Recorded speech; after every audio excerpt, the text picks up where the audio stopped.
আসসালামু আলাইকুম বন্ধুরা, ডেইলি ব্লগ থেকে আমি রোজই পেঁয়াজ কেটে ফেলেছি, কাঁচামরিচ নিয়েছি। আজকে যে রেসিপিটা করব সেটা হচ্ছে, দেখো, সালমান ফিশ। শুটকির মতো, এটা বুঝতে পারছো, শুটকি ফ্লেভার হয়, খুবই মজা।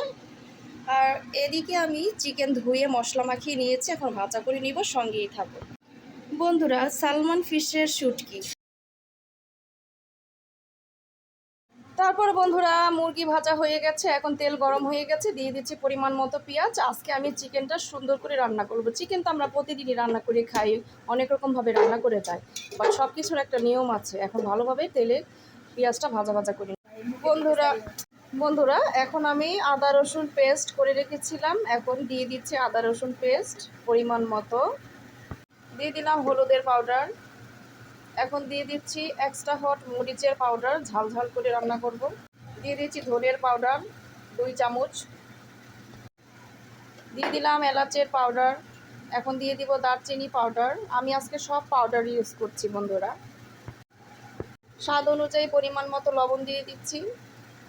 এদিকে পাশের চুলায় ভাত রান্না হয়ে গেল আমার। পরিমাণ মতো পানি দিয়ে দিলাম, এখন লাড়াচাড়া করে ঢাকনা লাগিয়ে মশলাটা কষিয়ে নিব। মশলাটা কষানো হয়ে গেলে ভাজা চিকেনগুলি দিয়ে দিব।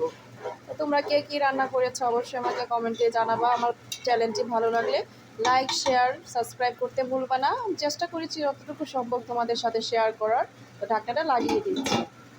সো বন্ধুরা, মশলাটা আমার কষানো হয়ে গেছে। ও মাই গড, কি সুন্দর ধুমা আর কি বলক এসেছে।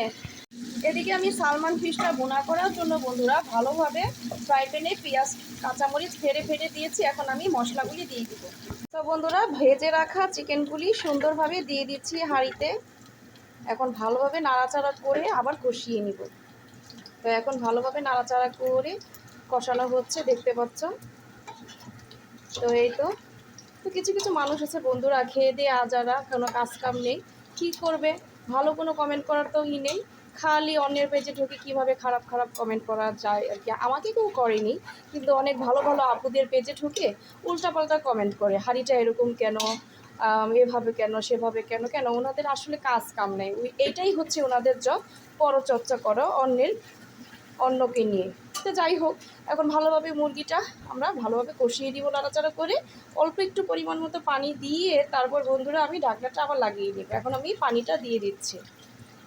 তো পানিটা আমি দিয়ে দিলাম, এখন আর একটু নাড়াচাড়া করে তারপর ঢাকনা লাগিয়ে দিব। তো এই তো রান্না করে ফেললাম। মুরগি ছাড়া কি চলে নাকি? ছোটো বড়ো সবাই চিকেন খেতেই হবে, মাছ খেতে হবে, সবজিও খেতে হবে, চিকেনও খেতে হবে, সব কিছুই খেতে হয়। তো আল্লাহর নিয়ামত রান্না করে ফেলেছি।